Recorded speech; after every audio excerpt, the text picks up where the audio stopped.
wa ala umuri dunya wa din. Wassalatu wassalamu ala asrofil anbiya'i wal mursalin wa ala alihi wa sahbihi ajma'in, amma ba'du.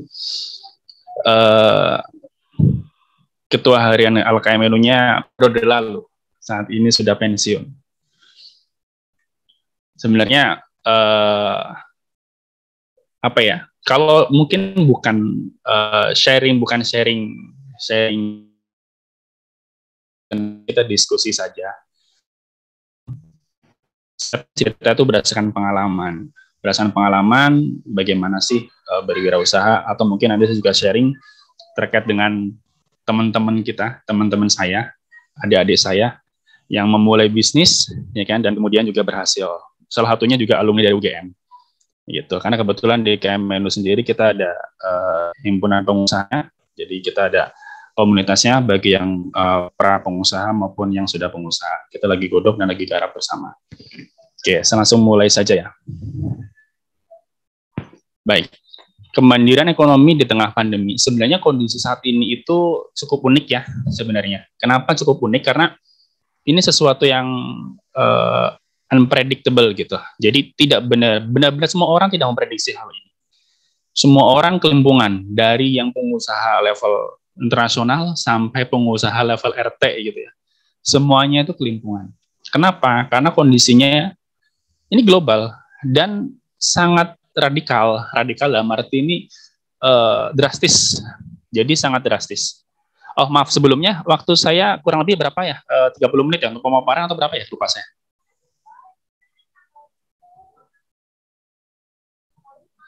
Halo?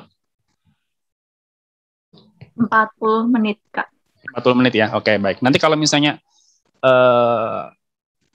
saking enaknya ngobrol gitu ya, terus kelewat diingatkan saja, atau langsung diputus saja gitu, nggak apa-apa. Oke, lanjut. Jadi, kondisi ini ternyata punya dua efek. Bukan efek ekonominya, tapi efek di orang-orangnya secara psikologis. Yang pertama adalah orang-orang yang siap untuk kemudian menghadapi kondisi pandemi ini dengan struggle, dengan banyak sekali kreatif yang kemudian muncul dari mereka. Yang kedua adalah orang-orang yang justru kemudian terpuruk. Ketika terpuruk, maka kemudian jatuh ke banyak hal, misalnya ke kejahatan maupun yang lainnya, atau bahkan sampai depresi gitu ya. Dan kemudian ketika kondisinya itu pandemi ini cukup ganas gitu ya, pada waktu yang Delta banyak yang tumbang karena stresnya itu sendiri gitu. Nah, terus kemudian kita ketika mau belajar bisnis gitu ya, baik itu dari literatur lama gitu ya, maupun dengan kondisi saat ini sebenarnya sangat relevan gitu. Kita belajar pertama dari Rasulullah.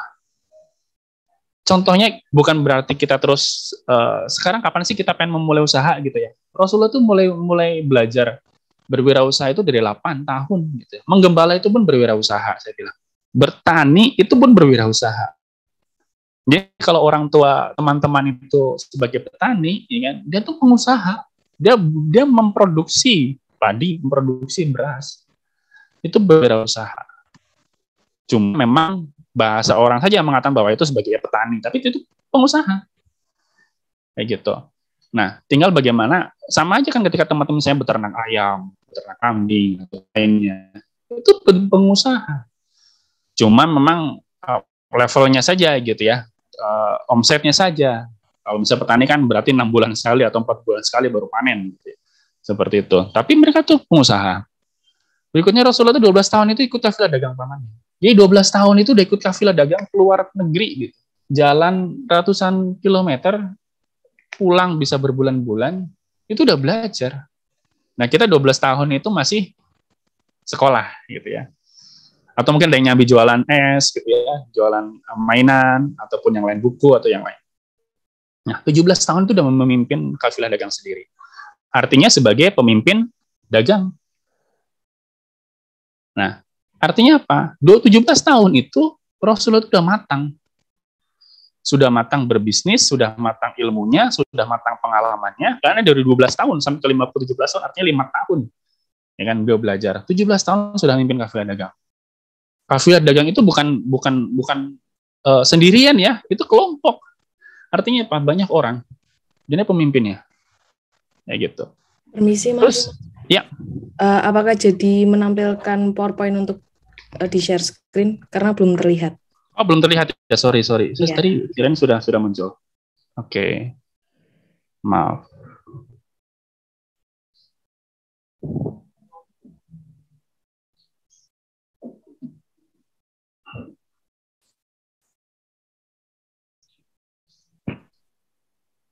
Apa sudah muncul? Sudah. Oke, sorry. Nanti diingatkan ya kalau ada yang miss.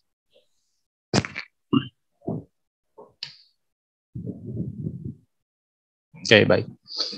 Terus umur 25 tahun beliau itu bermitra dengan Khadijah. Ini juga titik balik ya. Titik balik di mana Rasulullah itu kemudian dipercaya gitu ya, terus kemudian dipersuami gitu ya, bukan diperis, tapi dipersuami oleh Khadijah.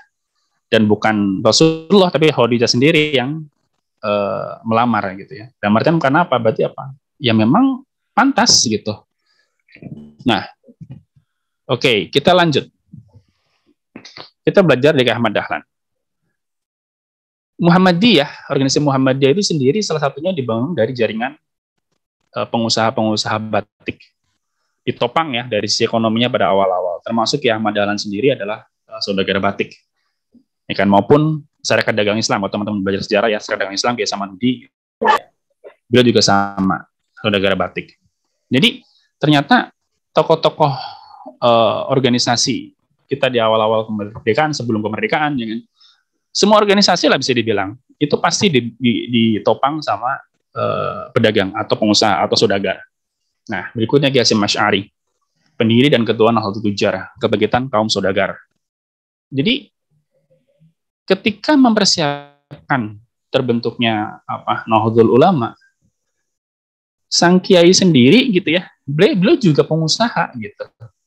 Kenapa sampai dengan sekarang gitu ya? Sampai dengan sekarang di Tebu Ireng itu setiap hari Selasa itu libur. Ya kan? Dan setiap hari Selasa beliau itu berkeliling untuk meninjau dari bisnis beliau. Makanya tidak heran dulu gitu ya, kayak misalnya Ki Wahab Rasulullah dan yang lain bisa berkeliling Indonesia, bisa mendakwahkan pergerakan Nahdlatul Ulama ataupun yang lain, atau mungkin misalnya yang Dahlan yang lain dan yang lain. Tanpa ekonomi, kita jangan berpikir seperti sekarang ya, misalnya ada kereta, ada pesawat, ya kan, terus ada WA gitu ya. Zaman dulu berarti apa? Keliling mau nggak mau. Artinya apa? Itu biaya yang sangat besar, bayangkan. Dengan pergerakan yang sejauh itu, seluas itu di Indonesia, ya kan, tapi bisa mengkoordinir beberapa pergerakan, otomatis membutuhkan supporting logistik dan keuangan yang luar biasa. Nah, tapi bisa berjalan. Artinya apa? Mereka adalah tokoh-tokoh yang memang bukan hanya matang secara spiritual, tapi juga matang secara ekonomi. Seperti itu. Nah, ini adalah deklarasi dari Ki Hasyim Asy'ari yang disampaikan, bukan deklarasinya, tapi yang disampaikan Ki Hasyim Asy'ari ketika membuka pendirian Nahdlatul Tujar, kebangkitan kaum saudagar. Wahai pemuda putra bangsa yang cerdas dan pandai, para ustadz dan mulia, mengapa kalian tidak mendirikan saja suatu badan usaha ekonomi yang beroperasi di mana setiap kota terdapat satu badan usaha yang otonom. Jadi pemikirannya adalah sangat luas gitu, bukan ayo dirikan usaha, ya udah buat hidup kalian, bukan. Ya kan? Tapi setiap daerah ada usaha yang otonom, atau paling tidak bisa menggerakkan setiap daerah, bermanfaat untuk di setiap daerah. Nah, gitu. Jadi konsep-konsep pendiri bangsa, ya kan, ulama-ulama terdahulu itu memikirkannya bukan hanya untuk diri sendiri, tapi juga untuk orang lain, kemanfaatan untuk orang banyak. Nah, kita beralih ke kondisi sekarang. Tadi kan kita belajar bagaimana, selama ini kan kita melihat bahwa yang kita pelajari ketika kita bergerak di pergerakan, di organisasi, ya kan kita hanya belajar mengenai ketokohan beliau ini dalam hal organisasi, dalam hal keagamaan ataupun yang lain. Tapi kita sedikit sekali kita yang terus mengulik peran-peran beliau dalam hal bidang bisnis gitu ya. Kalau teman-teman berkeliling gitu ya, pesantren-pesantren, pondok pesantren maupun pengurus-pengurus dari Muhammadiyah ataupun yang lainnya, rata-rata mereka masih pengusaha. Mereka bisa sinergis gitu ya, bergerak dua-duanya. Jadi usahanya jalan, organisasinya jalan, dan beberapa tokoh gelarnya sangat banyak. Artinya apa? Dia juga berprestasi di pendidikan. Jadi kenapa tiga ini tidak bisa linear? Tentu bisa gitu ya. Cuma tinggal kita mau apa enggak gitu kan. Linear di pendidikannya juga bagus, berprestasi, usahanya lancar gitu ya. Terus apa? Spiritualnya juga matang. Ini kan. Bukan suatu hal yang mustahil seperti itu. Nah, sekarang kita melihat kondisi pasar di tengah pandemi saat ini. Saat ini pasar terbagi menjadi dua. Jadi pasar yang terdampak positif maupun pasar yang terdampak negatif. Secara umum teman-teman pasti juga melihat lah gitu ya di daerah teman-teman masing-masing gitu ya. Mana sih usaha-usaha yang terus kemudian bangkrut gitu ya, usaha yang sangat besar tiba-tiba tutup, ya kan? Terus pabrik-pabrik besar yang kemudian mem-PHK karyawannya gitu ya. Nah, kita bisa melihat contoh pasar yang terdampak positif itu pasar online, pendidikan online gitu ya, ruang guru ataupun yang lainnya gitu ya, atau mungkin bisa sekarang alat-alat juga untuk pendidikan online-nya gitu ya, untuk ya sarana prasarana terkait yang mendukung webinar, mendukung kelas online maupun yang lainnya, ya kan, aplikasi-aplikasi yang mendukung itu berkembang besar. Terus juga online shop itu sendiri, ya kan, itu sangat bisa dibilang kalau saya merasakan sendiri, di saya sendiri gitu ya, perasaan yang dirasakan yang dialami saya sendiri itu naik hampir 3 kali lipat dibandingkan sebelum pandemi gitu ya. Jadi orang-orang yang bisa memanfaatkan kondisi pandemi ini dan melihat ada peluang di situ dan memanfaatkannya dengan baik gitu ya, dengan tujuan yang baik juga gitu ya, dalam artian kita pengen orang yang kesusahan juga terjangkau untuk membeli barang-barang yang membutuhkan, yang dibutuhkan gitu ya, itu juga pemasaran juga banyak, kita bisa mengambil dan mendistribusikan barang dari bisa dibilang bukan defisit kalau saya bilang dari unit yang surplus minus ya, kita bisa memindahkan uang dari unit surplus ke unit minus. Contohnya seperti apa? Yang paling gampang, teman-teman bisa tinggal di kota, di Jogja misalnya gitu ya, atau saya misalnya tinggal di Jakarta. Saya asalnya dari mana? Saya asalnya dari Cilacap. Nah, saya melihat di daerah saya di Cilacap itu ada komoditas apa sih yang kita bisa transfer dari Cilacap itu ke Jakarta. Dengan sekarang sarana teknologi transportasi segala macamnya itu sangat terjangkau. Kita per kilo antara 1.000 sampai dengan 2.000 kita ngomongnya, atau mungkin sampai dengan 3.000, atau bahkan dulu misalnya sampai dengan awal pandemi masih di 700. 700 itu dulu masih awal pandemi itu sampai dengan Surabaya, Jakarta Surabaya bayangnya. Maaf saya agak batuk. Oke. Artinya apa? Ada perpindahan uang dari perkotaan itu ke desa. Itu pemerataan, pendistribusian pendapatan. Banyak hal, dari sayuran, dari buah-buahan, dari hasil peternakan, kita bisa pindahkan. Dan ternyata, kalau teman-teman jeli gitu ya, kalau misalnya teman-teman dari daerah misalnya, dari daerah mana lagi misalnya gitu, atau mungkin dari luar pulau misalkan sampai Lampung. Di Lampung ada apa? Ada komoditas, jamu-jamuan, bukan jamu sih, rimpang, bumbu dapur gitu ya, bumbu dapur. Itu bisa dipindahkan dari sana sampai ke Jogja, dari sana sampai ke Jawa Timur, itu sangat gampang. Nggak usah yang banyak-banyak, dari yang simple, tetangga kita butuh nggak? Warung di sekitar kita butuh apa nggak? Di situ tanya, datang, harganya berapa Bu? Berapa harganya Pak? Kalau saya kirim ke Ibu, drop ke Ibu, dengan harga sekian, masuk nggak? Untung 1.000, 2.000, 3.000, sampai 10.000, ambil. Kenapa? Awal memulai itu pasti butuh effort gitu. Kadang kita bisa langsung dapat untung besar, kadang kita memulai dari hal yang kecil, atau bahkan impas, atau bahkan berapa mungkin minus.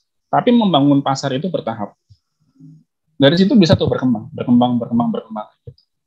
Jadi kemanfaatannya itu banyak tuh kalau misalnya dari daerah sama daerah gitu ya. Kalau kita ngomong misalnya dari peternakan, kita ambil ayam gitu ya dari Cilacap misalnya.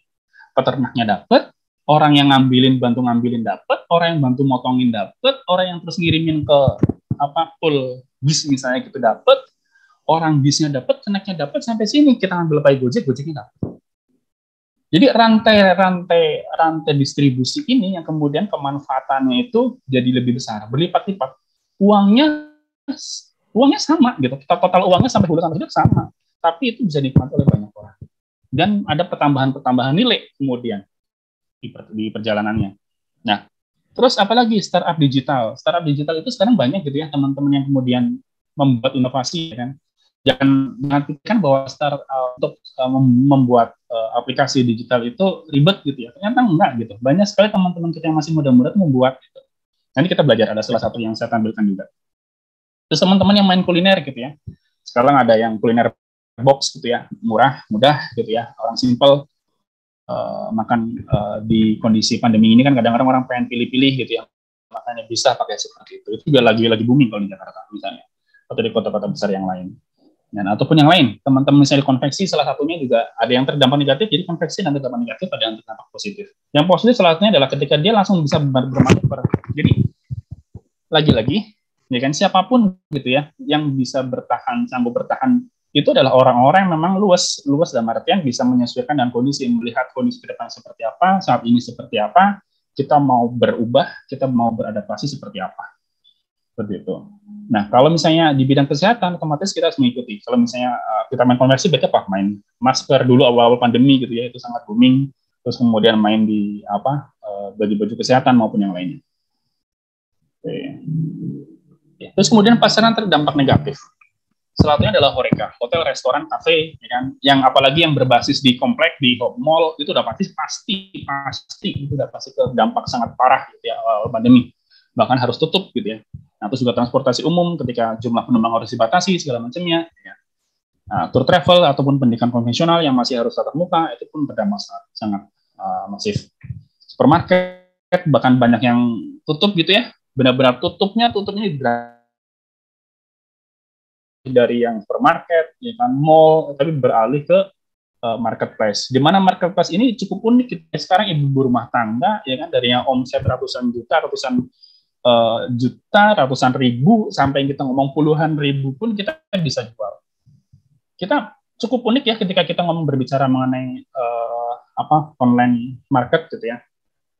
Yang paling simpel sebenarnya, contoh gitu ya, teman-teman ke pasar atau ke warung beli spons untuk cuci tangan, harga 1.000-an, ada yang 500 gitu ya. Coba teman-teman sekali-sekali searching di internet, ya kan, di Tokopedia, di Lazada, Bukalapak ataupun di Shopee yang lainnya. Ada yang harga 1.500 sampai dengan 3.500 sampai 4.000. Dan itu laku. Gitu. Itu laku, itu ada pasarnya gitu. Yang di warung ada odol, ada segala macamnya ya kan. Ternyata begitu kita cari di internet, ada juga yang jual dan laku juga gitu. Cuma tinggal masalahnya kita menganggap itu sepele, apa kita menganggap itu sesuatu yang worth it gitu. Dan ternyata ada orang yang ambil peran itu dan dapat uangnya dari situ. Kayak gitu. Hal simpel sebenarnya yang kita banyak temui. Atau contoh yang saya lakukan juga gitu ya. Saya salah satu orang yang senang mengais limbah gitu ya, mengais limbah di pasar gratis, atau mungkin kita hanya membayar upah untuk yang orang-orang yang mengumpulkan limbah, gitu. Kemudian saya jual dan ternyata omsetnya itu sangat besar gitu dari limbah yang ada di pasar gitu. Potongan-potongan, misalnya potongan kepala bebek atau apa gitu, kita ambil, kita pecah-pecah lagi, parsial, kita tambahkan, kasih nilai tambah, ternyata nilainya bisa berkali-kali lipat. Gitu. Cuma tinggal kita mau memanfaatkan itu apa tidak. Kita melihat peluang itu apa tidak. Kita jeli melihat itu apa tidak. Kita memanfaatkan hari libur kita, weekend kita untuk jalan ke pasar setiap pagi gitu ya, melihat kanan kiri ada sampah apa gitu ya, atau mungkin ada peluang apa yang kita bisa ambil. Karena yang terdekat dengan kita itu pasar tradisional ya, yang terdekat dengan kita. Kalau kita ngomong pusat perdagangan gitu. Kenapa kita belajar seperti ini? Contoh dulu Abdurrahman bin Auf ya, sahabat gitu ya, ketika dia hijrah, dia kan hijrah nih dari Mekah gitu ya, kan nggak bawa harta, ya harta yang di tangan lah gitu ya, terus kemudian pindah ke Madinah. Di sana otomatis dia dari nol lagi dong memulai usahanya gitu ya, dari nol lagi. Tapi kalau orang tipikalnya adalah tipikal pengusaha, mau dijatuh dimanapun gitu ya, dengan modal nol pun ya kan, dia kan bangkit dan jadi pengusaha lagi. Sama aja orang yang memang mentalnya tidak bisa menjadi pengusaha, ya kan, atau mungkin tidak mau menjadi pengusaha, ya kan, dia mau dikasih modal berapapun, ya kan, dia akan konsumtif dan tidak berpikir untuk produktif, kayak gitu. Jadi sahabat Abdurrahman bin Auf ketika kan berjodohin tuh di sana, ya kan, disahabatin dengan Ansor gitu ya. Bahkan dari sahabat Ansornya, ya kan, Sa'ad bin Rabi itu sampai menawarkan, saya kasih deh setengah harta saya gitu ya, setengah harta, setengah hartanya dia mau dikasih, terus saya kasih istri gitu ya, sampai dikasih istri juga gitu. Kalau kita gitu ya, keimanan kita gitu ya, level kita ya kan, jadi ambil gitu, gratis. Ya. Beliau tidak, beliau menolak. Yang ditanya apa? Di mana pasar terdekat? Ini kan. Dan kemudian beliau mengelola, ya kan, berdagang, ya kan, mengambil tempat, ngambil tanah, ya kan, dikelola jadi kawasan pusat perdagangan, dan jadi orang terkaya. Ya kan, lagi-lagi mentalnya. Sama aja ya tadi itu. Walaupun misalnya tiba-tiba orang yang paling kaya misalnya gitu, pengusaha di suatu kota ya kan, ini ada orang yang miskin, ya kan? Udah deh dihabisin semuanya, misalnya tiba-tiba nol semua, zero, terus kasih uang 100.000, ya kan? Ini dua-duanya nanti hasilnya kan beda. Ya tadi mental.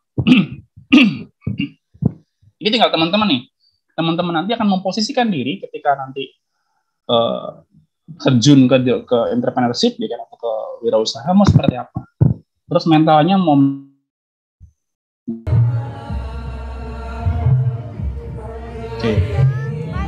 pasar saat ini itu seperti apa. Ada yang langsung habis. Kenapa? Dia tidak bisa mengikuti perkembangan zaman. Sekarang zamannya tuh online, ya kan? Yang sangat berkembang sekali kan online. Apapun bisa jadi online. Jangankan itu, ya kan? Kita jual rumah aja bisa online kok, ya kan? Kita jual apa yang besar aja bisa online kok. Kenapa nggak bisa? Karena orang kan berpikir bahwa sulit nih, kita pindahkan ke online segala macamnya. Enggak, semuanya bisa. Nah, gimana kita kreatif? Pasar karena sekarang berubah gitu ya. Kita ngomong sekarang contohnya misalnya di restoran gitu ya. Saya juga main di situ, ya kan? Antara online dengan offline itu perbandingan 1:3. 3-nya itu online. Jadi perubahannya sangat drastis. Orang sekarang jarang mau keluar jauh-jauh gitu ya, kecuali memang ada tujuan tertentu gitu. Atau memang mendesak. Semua sekarang di tangan, di handphone, semuanya bergerak di situ. Perubahan pola pasar. Tadi pola pasar yang tadinya makan di tempat, misalnya di Horeca gitu ya, orang jalan-jalan segala macamnya, sekarang semuanya beralih ke online. Daya beli masyarakat menurun. Orang-orang yang tadinya penghasilannya full, ya kan, ketika pandemi ada yang dipotong setengah, ada yang dirumahkan, ya kan, ada yang ditunda, ya kan. Jadi macam-macam, ada yang di PHK segala macamnya. Jadi berhemat, uang disimpan, kecuali untuk kebutuhan apa? Pokok. Artinya kebutuhan pokok pasti akan meningkat. Kebutuhan makanan, ya kan, pakaian ataupun yang lainnya itu meningkat. Ya kan? Atau mungkin kebutuhan rumah tangga. Kenapa orang yang tadinya di luar tiba-tiba di rumah? Begitu di rumah, dia akan memperhatikan rumah. Rumah ada yang bocor, rumah ada yang ini tadinya, walaupun dia untuk kebutuhan beberapa kebutuhan yang urgent, kepikiran juga akhirnya beli. Itu sifat alami manusia. Terus pergerakan usaha jadi terbatas, yang tadinya bisa kemana-mana, ya kan, pengiriman jauh-jauh segala macamnya, ya kan, kondisi kalau memang tidak pintar-pintar mencari jalur ekspedisi, mencari alternatif pengiriman, pasti akan berketeran. Oke, bagi yang mau beli usaha, kalau teman-teman pengen mau masuk ke dunia usaha, masuk kemana sih? Yang pasti harus yang terdampak positif untuk saat ini, kecuali teman-teman pengen hasil yang anomali gitu ya. Tapi jika teman-teman pengen menghasilkan sesuatu yang anomali, otomatis harus dengan cara yang sering juga, gitu. Kalau teman-teman tidak mempersiapkan dengan baik, otomatis akan gagal juga, ya gitu. Terus pilih satu usaha yang sudah minat. Harus minat dulu teman-teman gitu. Kalau teman-teman nggak punya passion di situ akan sulit. Kalau hanya prinsipnya hanya high risk high return, atau mungkin hanya pengen yang di depan aja gitu ya, yang depannya di permata gitu ya. Tapi teman-teman nggak ada passion di situ, itu hanya akan bertahan sebentar gitu. Dan efek multiplier-nya tuh akan kecil sekali. Terus pilih yang paling dikuasai. Teman-teman itu menguasai di bidang apa? Atau misalnya teman-teman nggak menguasai, berarti teman-teman harus mencari partner yang menguasai bidang tertentu. Kalau memang teman-teman merasa bahwa ini bisa dijalankan, ini visible gitu ya, ini harusnya bisa secara hitungan bisa gitu. Yang kedua, sesuaikan dengan anggaran dan waktu teman-teman. Kalau teman-teman sekarang sambil bekerja, teman-teman sekarang masih kuliah gitu ya. Waktu yang digunakan sekarang kondisinya misalnya masih kuliah jarak jauh, ya masih bisa banyak waktu untuk berkarya. Atau mungkin sekarang sudah mulai masuk sebagian, artinya waktu-waktu yang digunakan itu bisa dimanfaatkan seefektif dan seefisien mungkin gitu ya. Jadi kalau teman-teman misalnya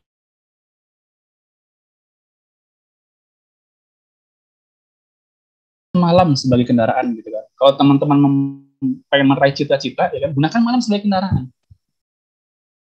Teman-teman belajar deh dimanapun gitu ya, atau mungkin main ke pengusaha manapun gitu ya, mereka rata-rata pasti tidurnya malam.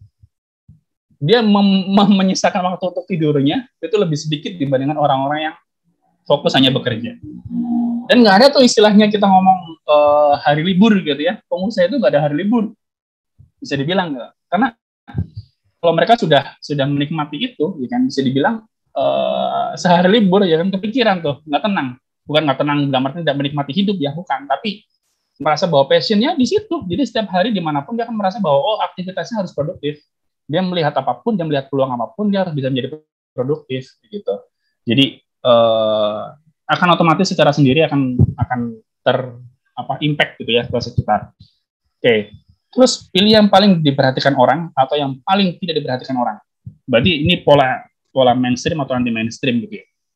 Nah, artian kalau orang-orang sekarang, kalau teman-teman pengen yang lebih simpel, berarti memperhatikan apa sih sekarang minatnya pasar, apa sih sekarang yang paling digemari pasar gitu ya. Kalau teman-teman main kuliner, apa sih yang paling disukai sekarang, bisa ikut di situ. Tapi harus tahu dan harus pintar memilih gitu ya. Kalau teman bisa main franchise ataupun yang lainnya, berarti harus pintar main di situ.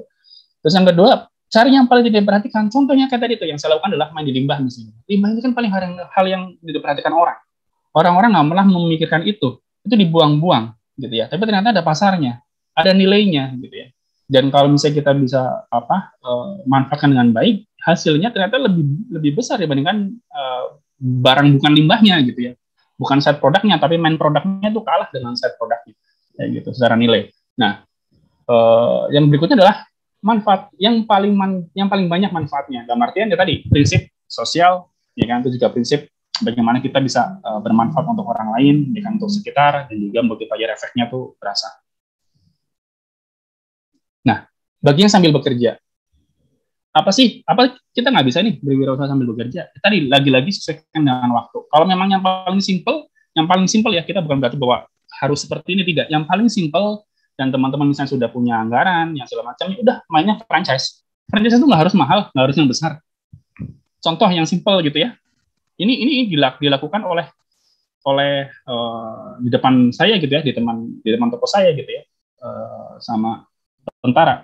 Dia mainnya cuma franchise jamur, ya kan? Franchise jamur, pinggir jalan, gerobak, ya kan? Tahu teman-teman omsetnya berapa sebulan? Bukan omset ya, kita ngomong keuntungan bersih deh. Ya kan? Itu antara 5 sampai dengan 10 juta sebulan. Gerobak pinggir jalan. Dia cuma buka dari jam 4 sore sampai jam 10 malam. Artinya apa? Itu udah jam selesai gitu, udah jam selesai dinas gitu. Nah, itu satu tempat begitu. Terus yang kedua, apalagi kalau misalnya ada lagi yang contoh real juga di depan saya juga sama. Karena saya sering ngobrol dengan mereka. Jualan donat, ya kan? Jualan donat kentang keliling, ya kan? Dari satu tempat, ya kan? Dijual sendiri, istri yang bikin, suami yang jualin gitu ya. Sekarang ada hampir 5 atau 6 gitu. Saya lupa, ada 5 atau 6 tempat. Omsetnya artinya apa? Penghasilan sebulan itu lebih dari 10 juta. Gitu. Itu hal yang simpel. Jadi, atau dulu ketika saya masih kuliah, ketika saya lagi belajar gitu ya, di pinggir jalan, sambil duduk, ternyata ada tukang buah lewat. Saya tanya, "Mang, beli dong." Sambil beli, kita ngobrol. Omset berapa sih sebulan jualan buah ini doang? Ya sehari 100.000 mah dapat mas, gitu. Sehari 100.000 mah dapat penghasilan. Mungkin tinggal dia sharing gitu ya, sharing dengan pemilik, atau mungkin saya lupa dulu, apakah itu mungkin bahkan penghasilan bersihnya setelah dikurangi dengan sharing dengan pemilik gerobaknya, kalau misalnya dia bukan pemilik sendiri gitu. Itu hal simpel. Atau ketika awal mulai cerita saya memulai bisnis kuliner gitu ya, saya makan di pinggir jalan, makan pecel lele, ya kan? Sananya omset sebulan berapa, penghasilan bersih berapa. Waktu itu MT dari Astra masih di angka 3 jutaan, 3 juta sampai 3 juta setengah ya, MT Astra ya. Jadi satu yang kerja di Astra, MT-nya jadi memang jadi calon manajer ke atas, itu masih 3,5 juta. Mereka jualan di pinggir jalan, penghasilan bersih antara 7 sampai 8 juta. Dari pinggir jalan pecel lele. Artinya apa? Kadang kita terlalu fokus melihat sesuatu secara gebiar gitu ya, tapi kita tidak belajar secara detail yang realnya mereka seperti apa. Ya tampilannya aja berbeda gitu, tapi ternyata secara real pendapatannya ya beda gitu. Nah, cuma tinggal teman-teman nih mentalnya mau siap di mana, atau kalau bagus mau dua-duanya gitu ya, sambil bekerja juga sambil mengusaha, itu nggak masalah. Nanti sewaktu ketika memang sudah matang baru tinggalkan semuanya, tinggal fokus di usaha. Atau ke teman-teman yang nanti misalnya berkeluarga gitu ya, suami bekerja, istri bisa berdagang. Artinya apa? Itu bisa jadi bumper, bisa jadi backup, atau kebalikannya, suami berdagang istri bekerja, bisa seperti itu kalau misalnya disepakati bersama gitu ya. Artinya apa? Itu bisa jadi backup. Jadi sewaktu misalnya ada terjadi kendala, yang penting dapur masih bisa ngebul gitu ya, masih bisa berjalan, bisa bangkit lagi, bisa mencoba lagi. Yang penting jangan kapok Oke. Pilih yang banyak digemari oleh orang. Contohnya apa? Ayam atau yang lain. Ayam mau dimanapun berjejer 5 sekalipun pasti laku semua itu kalau ayam. Ya cuma tinggal dengan teman-teman manajemennya seperti apa, marketingnya seperti apa. Bahan baku yang mudah didapatkan di mana-mana itu akan lebih memudahkan. Atau yang kedua, cari bahan baku yang sangat sulit didapatkan, ya kan? Kenapa samainnya contohnya di kuliner, samain di belut, samain di kelinci, samain di kuda, samain di apa lagi? Macam-macam, samain di kalkun atau di mana-mana gitu. Jadi cari bahan-bahan yang memang khusus spesial untuk yang sulit didapatkan. Artinya apa? Ketika sulit didapatkan berarti untuk kompetitor akan semakin kecil. Terus waktu yang fleksibel, cari waktu-waktu yang lebih mudah untuk teman-teman untuk beraktivitas yang lain atau sambil bekerja. Tapi tetap ya prinsipnya, ketika teman-teman bekerja berarti harus dua-duanya berprestasi. Jangan sampai kemudian teman-teman ABD salah satunya. Itu kan gagal dua-duanya biasanya. Bagi yang sudah punya pengusaha berarti apa? Harus ikuti protokol yang sekarang, jangan sampai nentang gitu. Karena hal-hal simple gitu ya kalau teman-teman AB ya kan akhirnya tuh cukup, ya kan? Disegel, ya kan sayang banget gitu. Yang sering kita lihat di TV gitu ya. Atau yang kedua, ya kan? Kalau teman-teman main di produksi, ya kan distribusi maupun penjualan, coba lihat di analisa lebih jauh. Sekarang itu produksi, contohnya misalnya produksi dengan diferensiasi yang banyak, ya, produk turunannya banyak. Jadi produk-produk itu mana sih yang kita harus stok banyak, mana yang harus stoknya sedikit, atau bahkan kita harus stop produksi, atau mungkin kita harus stop belanjanya. Kita lihat mana yang paling cost yang paling tinggi. Itu teman-teman harus benar-benar dianalisa baik-baik, gitu ya, kalau teman yang sudah punya usaha ya di kondisi saat ini. Mana yang paling berdampak positif tinggi, berarti terus digenjot. Mana yang harus dievaluasi dari sisi cost dan segala macamnya. Ya kan? Terus perubahan pola kerja segala macam. Ada beberapa yang memang harus mengikuti mau nggak mau karena di pusat perbelanjaan misalnya gitu ya, kita harus mengikuti jam operasional mereka. Terus juga biasanya ada petugas yang berkeliling, dicek gitu ya, dicek jumlah karyawannya berapa yang aktif dan segala macamnya. Jadi kita harus ikuti, atau mungkin misalnya yang non itu, yang di rumahan ya berarti kita harus ikuti. Mereka seperti apa tuntutannya. Tapi tetap harus diedukasi bahwa kondisinya sekarang sedang pandemi, dengan kita sama-sama bertahan. Bukan hanya harus saling mengerti antara pengusaha maupun dengan karyawannya, harus sama-sama bisa bertahan bareng. Ubah bisnis secara radikal, ada yang moderat. Kita teman-teman lihat gitu ya, ada beberapa pengusaha-pengusaha besar gitu ya yang punya supermarket, ada yang punya hotel, semua dirubah ke rumah sakit. Ya kan? Itu yang radikal, artinya berubah total konsep usahanya. Atau yang moderat, contohnya misalnya kita lihat KFC, pizza ataupun yang lainnya itu mereka mau kok menurunkan gengsi gitu ya, menurunkan gengsi, jualan di pinggir jalan, pakai gerobak, bukan pakai gerobak sih ya, ada yang pakai gerobak ya, gerobak lumayan bagus tapi di pinggir jalan gitu ya, dari yang level high menengah ke atas ya kan langsung main ke pinggir jalan atau bahkan pakai motor. Mereka mau seperti itu, kenapa? Kalau nggak mau mereka habis gitu. Jadi mau nggak mau mereka harus bertahan sambil menunggu kondisi perubahan. Bagi yang mau terjun ke startup, kalau teman-teman mau main ke startup, ya berarti harus buat benar-benar roadmap-nya harus jelas, tahapan targetnya harus jelas, terus juga analisa budget. Sebenarnya tidak harus semuanya harus selesai dan perfect pada waktu launching ataupun seperti itu. Dalam hal yang paling sederhana pun kita bisa mulai gitu dari komunitas kecil, dari jumlah user yang lebih sedikit, atau mungkin dari berbasis web dulu baru ke aplikasi. Menemukan tuh. Maksudnya sebenarnya kita kebutuhan lebih lanjut di mana sih, kita harus invest di mana sih yang lebih, kalau misalnya dana yang terbatas, jadi bisa disesuaikan. Nah, sekarang kita ngomong prinsip memulai bisnis. Pokoknya latih otak teman-teman, mau melihat apapun, mau bertemu siapapun gitu ya, memegang apapun gitu ya. Kalau teman-teman di jalan, di mana gitu ya, langsung berpikir aja otomatis, ini kalau misalnya jadi duit seperti apa sih? Ini kalau kita manfaatkan buat orang lain seperti apa sih? Ini kan. Ini kalau ditambah nilai tambah seperti apa sih kira-kira? Kalau memang itu kan hal yang gratis gitu, hal yang gratis tidak harus bayar, ya kan? Cuma teman-teman mau apa enggak gitu. Dari situ kadang-kadang muncul ide-ide gila yang kemudian kalau ini bisa diimplementasikan, kemudian dia berjalan. Kalau teman-teman terus kemudian berpikir aja nggak mau, ya kan? Atau mungkin minimal kalau berpikir ya kan, teman-teman akan merasa kehilangan, contoh misalnya seperti ini. Karena sering banget senang banget untuk berpikir ide-ide bisnis gitu ya. Saya ngerekapin tuh, misalnya ketemu apa, oh ini seperti saya rekapin, saya diskus dengan istri atau mungkin dengan teman gitu ya. Oh tiba-tiba dia memulai bisnis duluan, hal seperti itu ya kan. Oh berarti oke, dia berarti berpikiran yang sama, walaupun mungkin saya ketinggalan untuk eksekusinya. Ya paling tidak, oh ternyata dia bisa dijalankan oleh orang lain loh, gitu. Ya kadang-kadang kita berpikir, oh aduh sayang banget ya kalau kita yang jalanin itu bisa berjalan gitu. Nah kadang, eksekusinya, kapan kita ambil keputusan untuk mengeksekusi itu juga penting. Terus kalau ada di bisnis langsung kerjakan, jangan banyak pertimbangan apalagi evaluasi. Nah ini yang paling sering terjadi bagi orang-orang adalah seperti ini. Nanti teman-teman coba kita diskusi di masalah ini. Banyak sekali orang-orang, apalagi misalnya mereka yang awalnya dari pekerja, bukan langsung terjun di wirausaha gitu ya. Ketika mau mulai usaha, mulai bisnis, mamang, ragu gitu ya. Terus kemudian maju mundur gitu ya. Ngobrol sana sini, minta pertimbangan banyak orang, tapi orang yang diajak ngobrol ini dia nggak punya usaha. Jadi dia konsultasi, evaluasi, minta evaluasi, bukan gini, konsultasi tapi akhirnya evaluasi sama orang. Dia evaluasi sama orang yang evaluasi ini adalah orang-orang yang nggak punya usaha, atau bahkan orang-orang yang belum pernah usaha sama sekali gitu. Ditakut-takuti, akhirnya nggak melangkah. Itu banyak sekali. Dia sendiri nggak punya usaha, dia ketika memberikan evaluasi pasti akan mentah. Karena bukan berdasarkan dari pengalaman. Kalau mau mencari itu, mencari mentor. Cari mentor yang udah punya usaha, sekecil apapun. Nggak masalah, yang penting dia sudah menjalankan usaha, dia tahu rasanya seperti apa berdagang, rasanya menawarkan barang ke orang lain seperti apa, rasanya ketika menumpuk stok seperti apa, ketika ada sisa barang seperti apa, ya kan, ketika rugi mentalnya harus siapkan seperti apa. Kan ini kan hal teknis yang sebenarnya bisa dirasakan oleh orang yang mengalami, bukan orang yang menganalisa. Gitu, orang yang mengalami. Nah, feel ini yang kita harus dapatkan, dan kemudian kita harus menyiapkan mental untuk bisa siap di situ. Kayak gitu. Kenapa? Tempat sama, ide sama, orangnya beda, hasil bisa beda. Jadi jangan terus kemudian mengeneralisir hanya berdasarkan buku atau teori ya, nggak bisa. Teori buku itu sebagai acuan dasar, tapi real teman-teman mau mengeksekusi, cari mentor, cari orang-orang yang benar-benar terjun di usaha, bukan motivator, beda ya.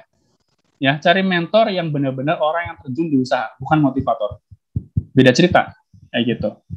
Kalau dia motivator, dia kan usaha sendiri tuh, jalanin sendiri, ya kan, bukan kasih orang lain idenya, kayak gitu, ya kan. Nah, orangnya sama, idenya sama, tempatnya beda juga, hasilnya bisa beda, gitu. Kenapa? Ini custom. Tinggal teman-teman itu ikhtiar, doa, ya kan, dan menjalin relasinya seperti apa. Oke. Jangan konsultasi dengan orang yang tidak memiliki usaha, yang tadi ya sudah disampaikan. Bersiap untuk hantaman gelombang pertama. Orang-orang yang memulai bisnis, jangka pendek ataupun jangka lama, jangka panjang, pasti akan menemukan titik-titik di mana akan terjadi benturan-benturan, ya kan? Nah, itu harus siap. Kenapa? Ya, itu salah satu nikmatnya berwirausaha gitu ya. Walaupun mungkin ada yang mulus aja ya kan, itu sedikit, tapi ada gitu ya. Tapi harus siap. Kenapa? Semakin orang bisa bertahan,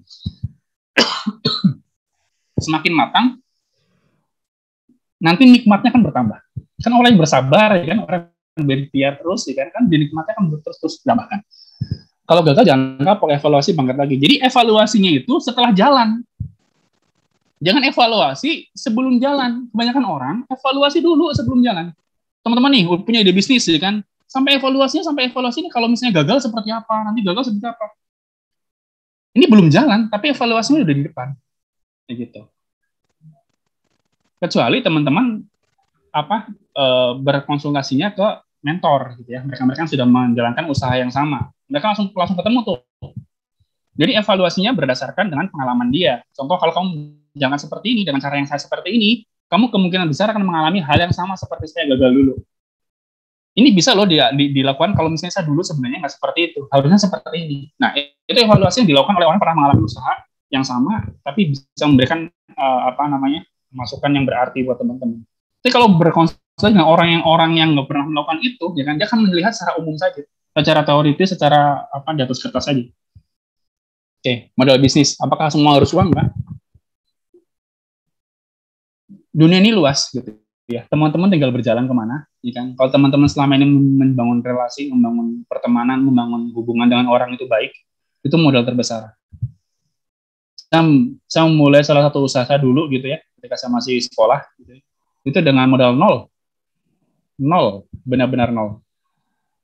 Kalau saya mulai usaha setelah kuliah itu modalnya minus artinya saya pinjam ke orang, tapi dengan modelnya dalam hal seperti mudharabah lah, seperti bagi ada pemodal, ada saya pelaksana. Salah satunya seperti itu. Yang penting apa? Buang perasaan malu. Buang perasaan malu di sini artinya dalam bentuk positif ya. Orang yang paling sering terjadi adalah ketika melihat orang lain mau berwirausaha gitu ya, mereka tidak pernah merasakan atau mau melihat prosesnya dia dulu di awal seperti apa. Atau mungkin pertama kali orang menjajakan barangnya keliling, atau mungkin di jalan, ini kan door to door. Tidak, mereka melihatnya sekarang naik mobil, sekarang punya rumah besar, sekarang punya usaha banyak gitu ya. Mereka tidak belajar melihat prosesnya seperti apa. Padahal sebenarnya prosesnya itu justru lebih menarik dibandingkan dengan kita melihat hasilnya, karena kita bisa belajar banyak. Kita bisa melihat, contohnya saya dulu pernah jualan topi di pantai gitu ya. Saya benar-benar nggak tambah modal. Saya benar tambah modal, cuma minta tolong gitu ya ke orang yang sudah punya usaha topi. Saya minta topinya, saya jualkan, saya bantu jual. Pada akhirnya omsetnya lebih besar saya dibandingkan orang yang punya topi, ya kan. Walaupun saya ambil ke dia, tapi omsetnya lebih besar saya, gitu. Dan itu berjalan sekian tahun.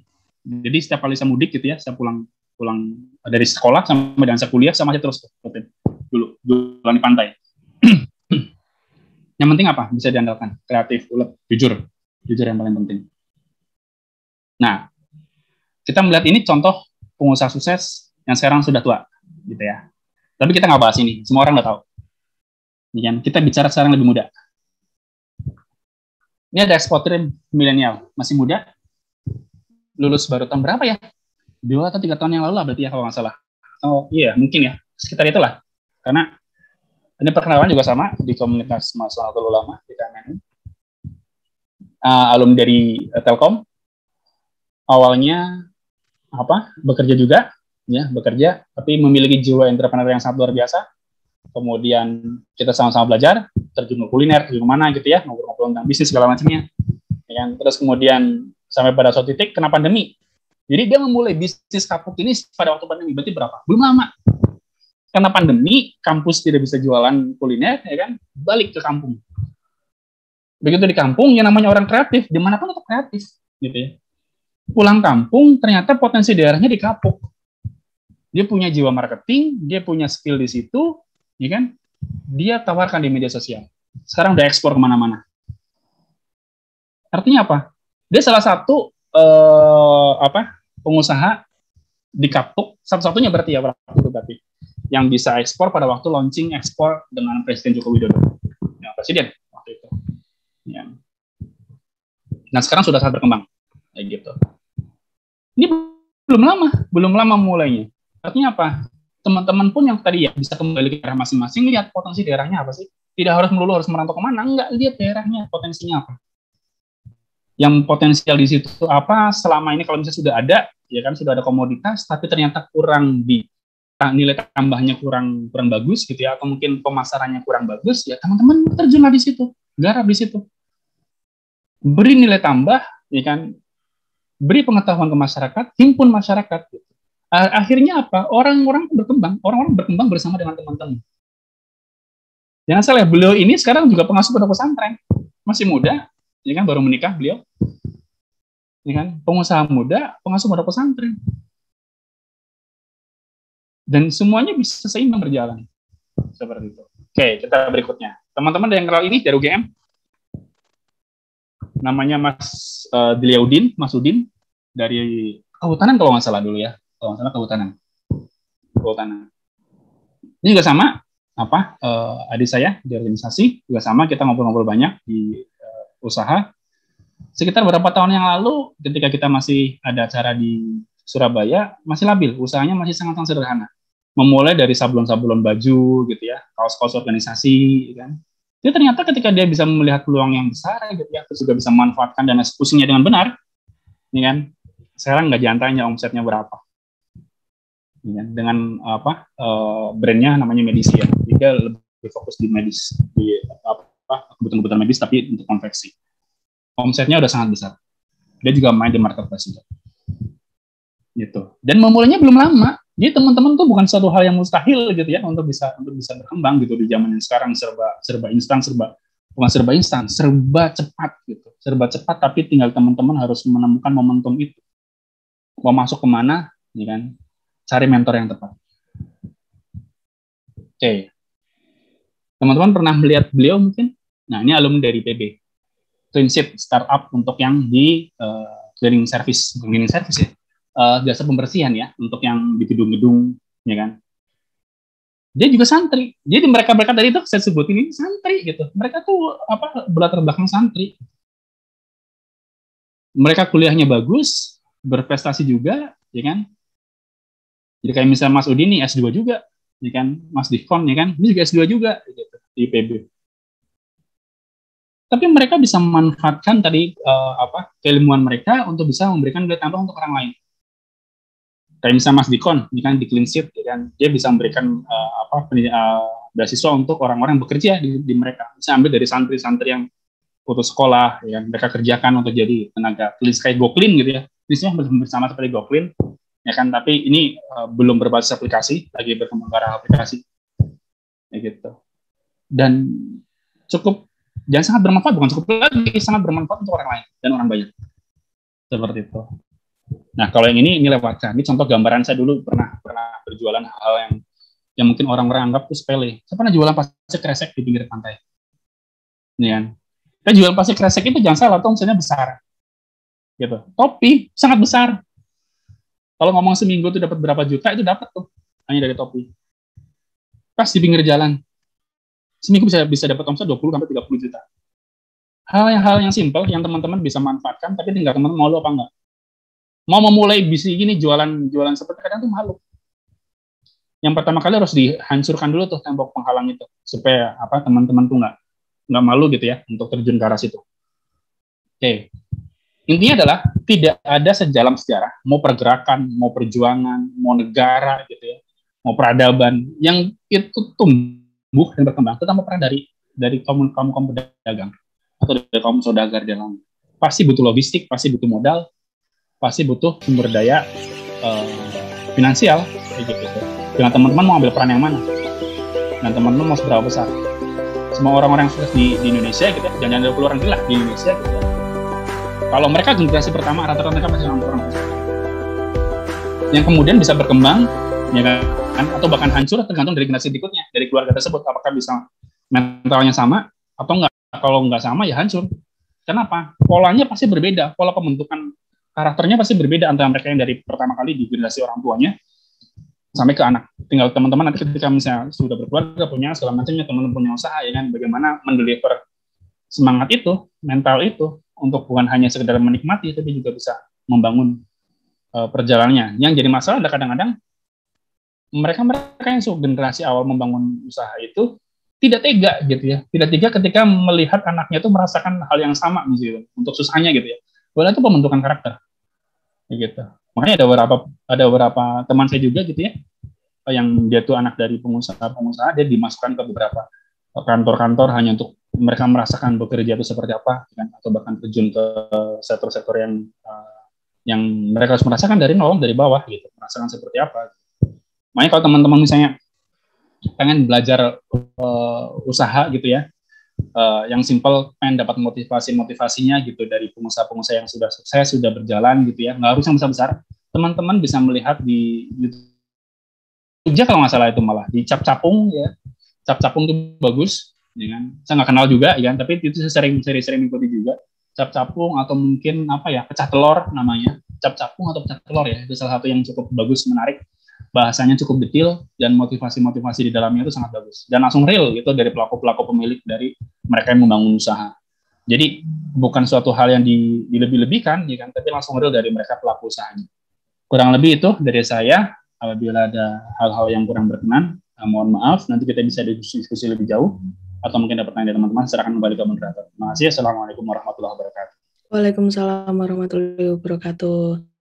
Nah, memasuki rangkaian acara yang keempat, yakni sesi tanya jawab.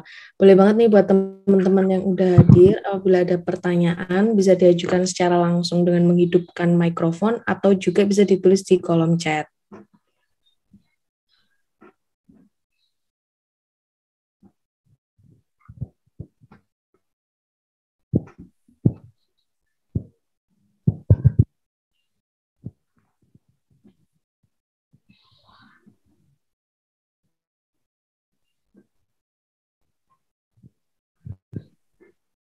Izin masuk Ika. Oh iya, silakan. Tapi ada yang mau tanya dulu kayaknya Mbak Wafi. udah mengangkat tangan dulu. Halo Wafik, boleh Iya, saya halo tanya Dika. duluan? Baik, terima kasih atas kesempatannya. Assalamualaikum Mas Eko. Saya ingin bertanya. Jadi Mas Eko kan dari tadi menyinggung mengenai mental pengusaha, jiwa kewirausahaan dan sebagainya. Nah, dari Mas Eko sendiri biar kayak menumbuhkan jiwa itu sendiri gimana ya Mas? Kayak kadang kan kalau seperti yang kita anggap tuh kayak oh dia emang udah mentalnya pengusaha gitu jadi udah cocok atau iya udah apa ya emang mentalnya pengusaha jadi kreatif kepikiran gitu jadi kayak gimana kalau dari Mas Eko sendiri. Terima kasih. Langsung saja apa aja ya. Assalamualaikum warahmatullahi wabarakatuh. Terima kasih Wafik. Yang paling sederhana teman-teman itu kalau misalnya belum ada komunitas untuk bermain gitu ya, atau mungkin bersilaturahim dengan para pengusaha, cari teman-teman yang berbisnis. Itu yang paling sederhana, ya kan? Datangi silaturahim, bercerita, bertanya gitu ya. Mereka sebenarnya selama ini menjalankan usaha seperti apa? Awal-awal memulai seperti apa?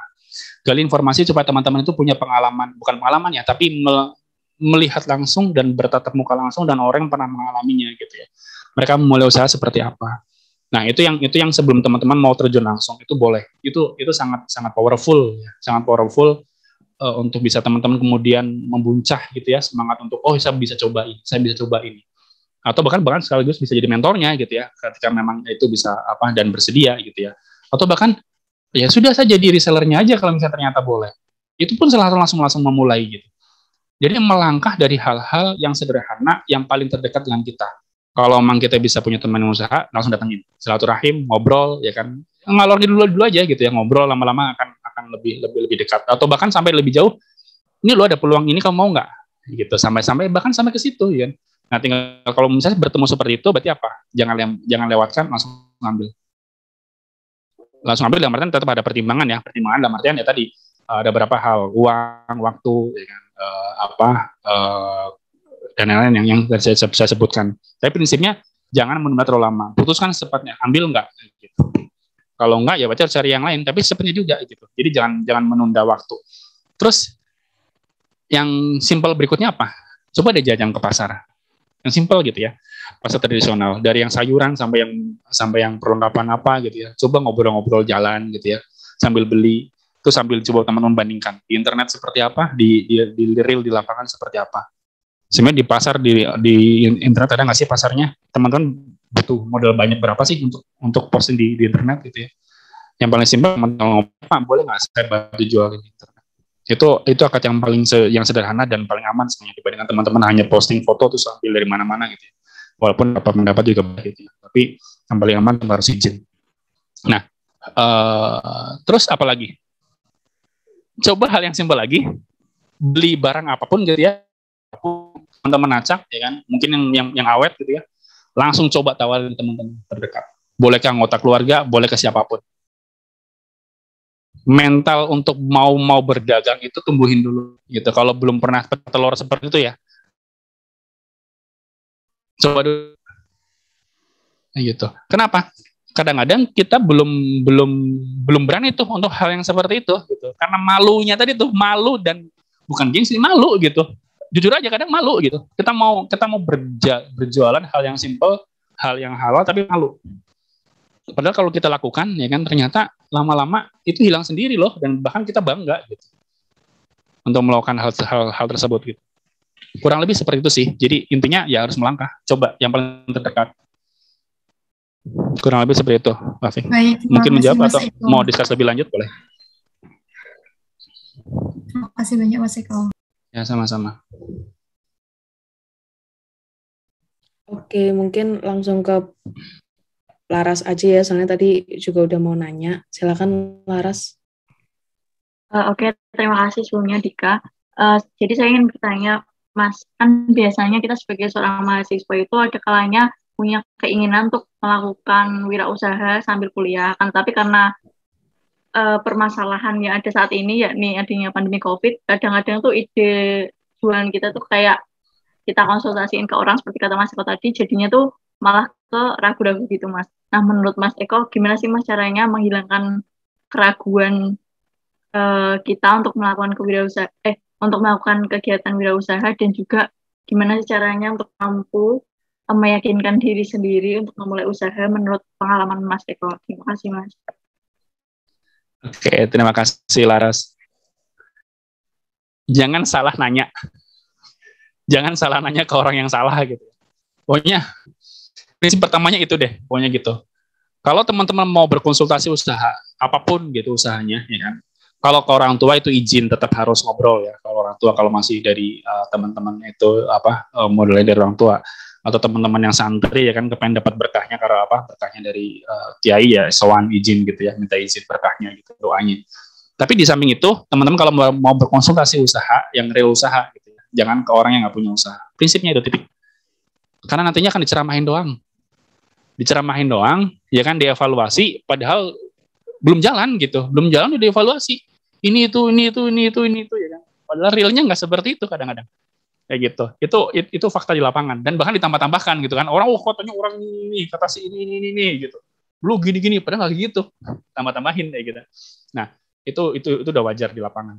Nah, berarti harus cari mentor, orang yang tepat gitu. Kalau misalnya ternyata mau usahanya sama, ya kan, bisa belajar dari orang yang sudah memulai usaha seperti itu yang sama. Jangan malu. Kadang-kadang memang mungkin informasinya tidak akan sevulgar yang diinginkan gitu ya, pengen dibuka semuanya, atau bukan yang main kuliah minta resepnya segala macamnya.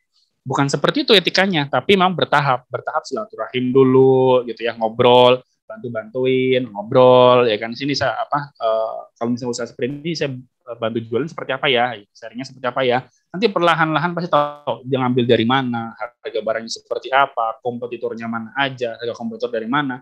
Teman-teman itu bisa cari informasinya, bisa searching ya kan, bertahap. Contoh, awalnya saya berpikir nyari daging kalkun di mana sih di Indonesia gitu ya, susah banget gitu ya. Ternyata ada. Dari yang kebutuhan seminggu cuma 1, ya kan, sekarang sebulan bisa hampir 50 ekor, 60 ekor, gitu ya. Dan itu kekurangan terus, gitu. Itu hal yang tadinya nggak terfikirkan sama sekali, gitu. Atau apalagi daging kuda, ya kan, daging kuda juga dicari orang, gitu ya. Kalau ya tadi kita nggak pikiran lidah bebek, lu barang dibuang itu dicari orang, kayak gitu. Jadi banyak hal yang kita nggak kepikiran ternyata itu ada pasarnya. Cuma tinggal teman-teman tuh orang yang mengarahkan, orang yang kemudian menjadi mentor teman-teman, itu mentalnya seperti apa juga gitu ya. Bukan mental pengeluh juga gitu, bukan mental orang membanding-bandingkan, bukan. Tapi kemudian mencari, ini loh, kalau seperti ini kamu harus mitigasinya seperti ini. Mitigasi berbeda dengan evaluasi. Ya, mitigasi artinya apa? Teman-teman oke, mau jalan. Ya kan? Saya mau jalan nih, mau niat ada uang 100.000, saya mau buat, ya kan, usahanya misalnya jualan cucur, misal gitu ya, jualan cucur.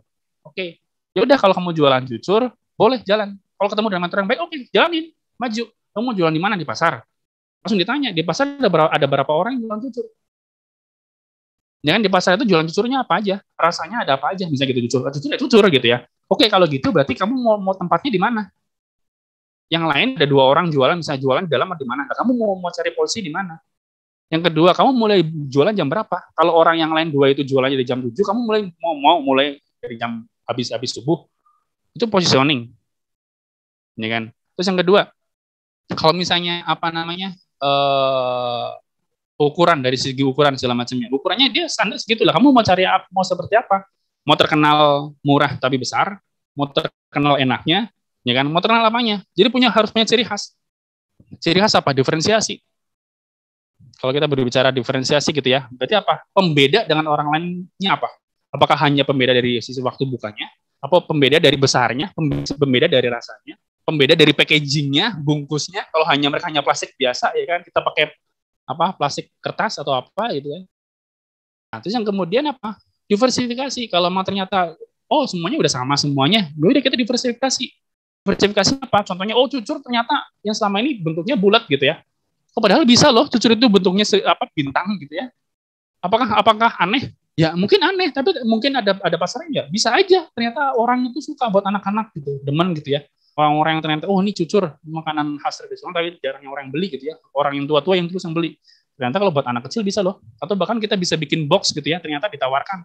Ditulis di situ menerima pesanan untuk acara hajat atau apa gitu ya. Free delivery sedaerah situ misalnya gitu ya. Posting lagi di Instagram, posting lagi yang lebih bagus fotonya. Kadang kita foto nggak harus model banyak kok.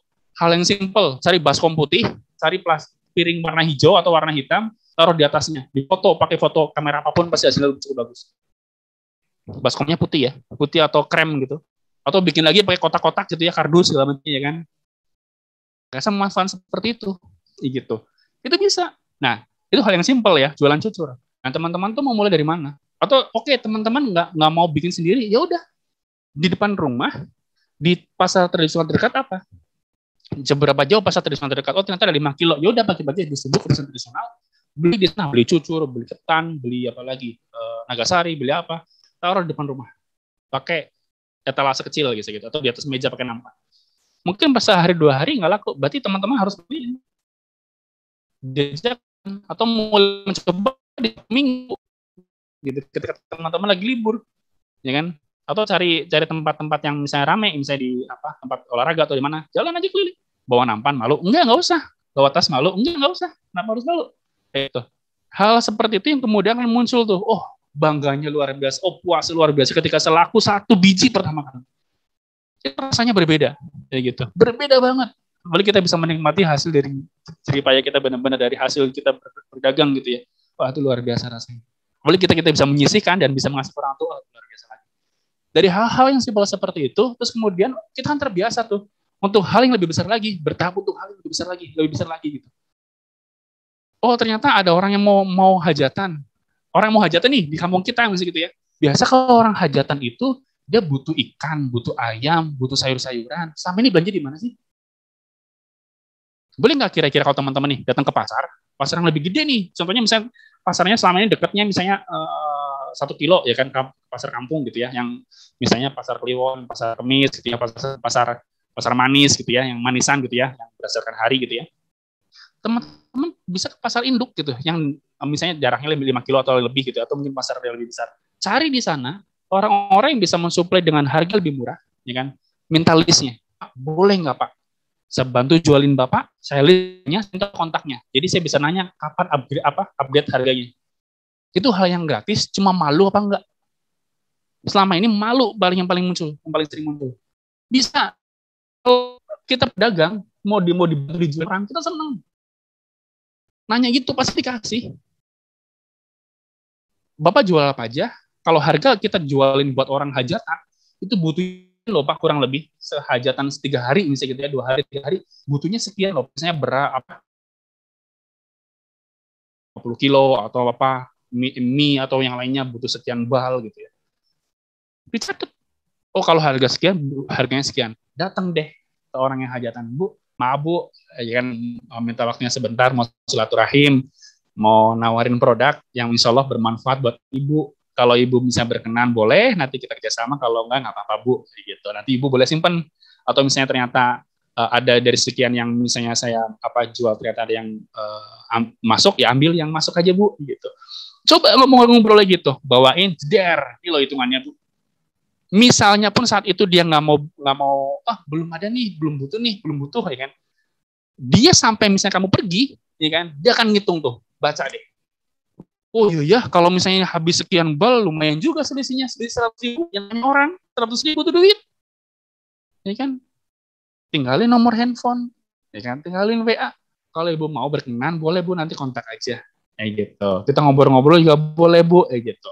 Ibu mau yang seperti apa, sahurnya apa juga boleh kita dropping. Ibu nggak usah belanja ke pasar, kita yang datengin, kita yang bawain ke sini, kayak gitu. Gitu. Itu hal yang simple yang bisa kita lakukan. Yang sebenarnya tinggal teman-teman mau eksekusi apa. Kayak gitu, kurang lebih gitu, Mbak Laras. Baik Mas Eko, terima kasih atas pencerahannya.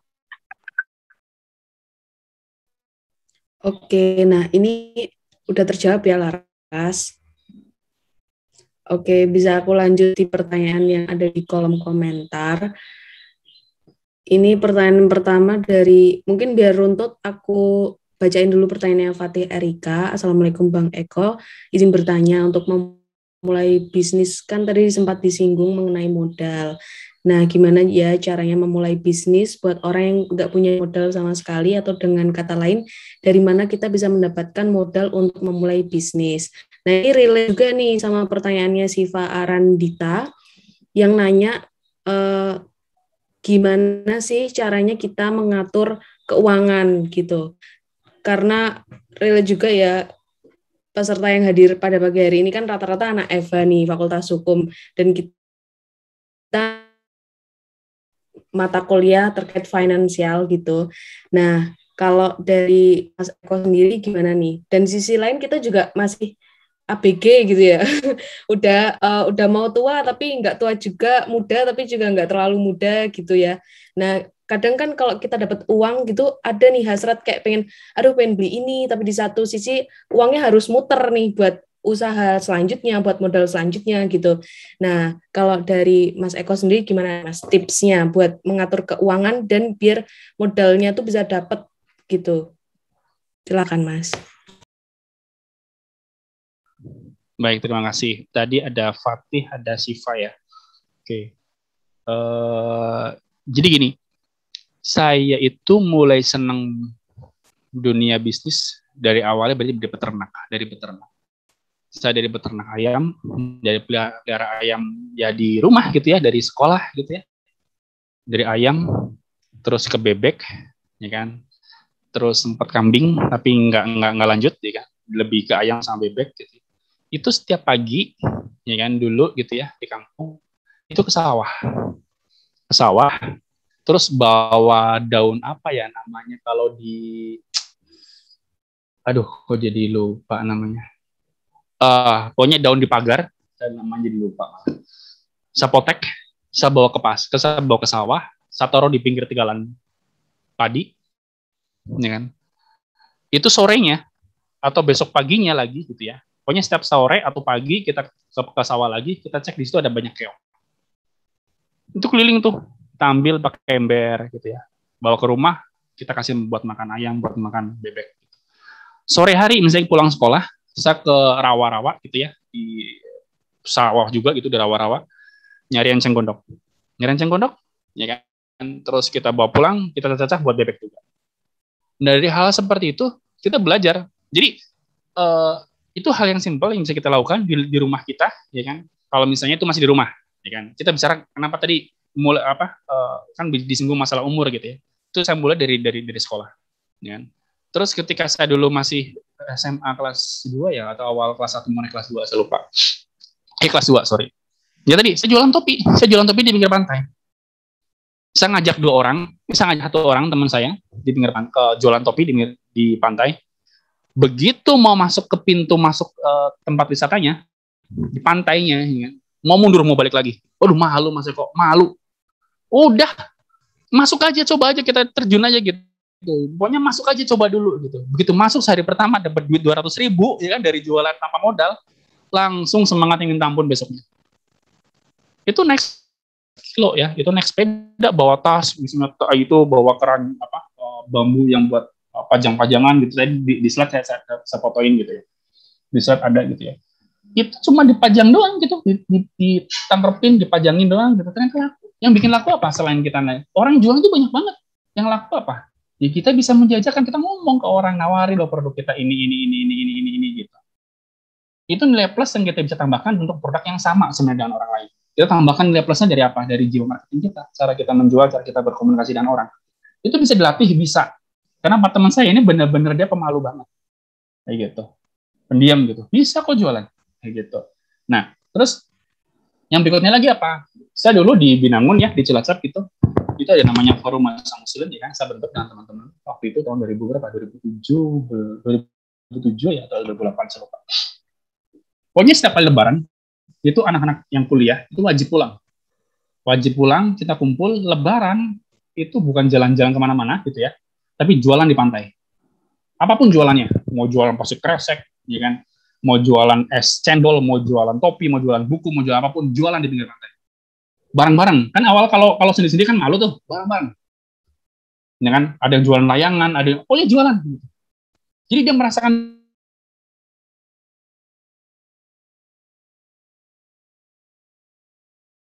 gitu, berjalan.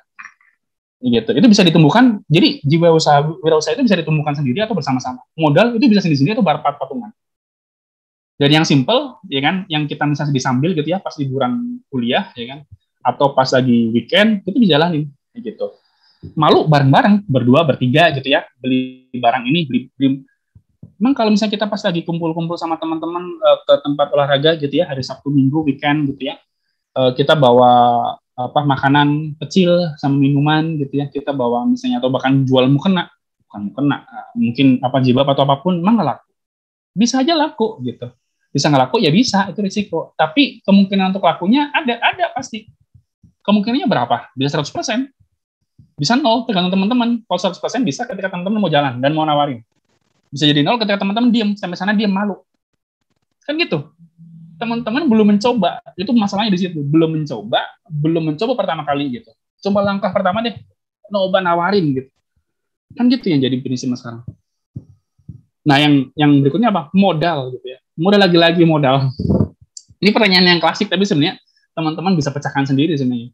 Mau tanpa modal bisa, ya tadi tuh mau modelnya apa? Sistem konsinyasi bisa ke orang minta gitu ya. Mau nggak? Sini saya bantu jualin, ya kan? Minta dropping sampel barang.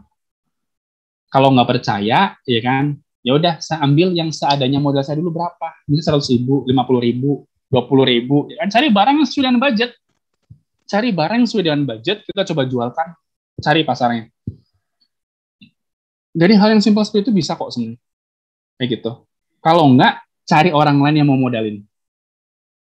Tapi gimana cara kita mau meyakinkan pemodal kalau kita nggak bisa meyakinkan dia dari sisi semangatnya? Minimal semangatnya dulu. Semangatnya, analisanya ini bisa bareng-bareng dengan pemodalnya.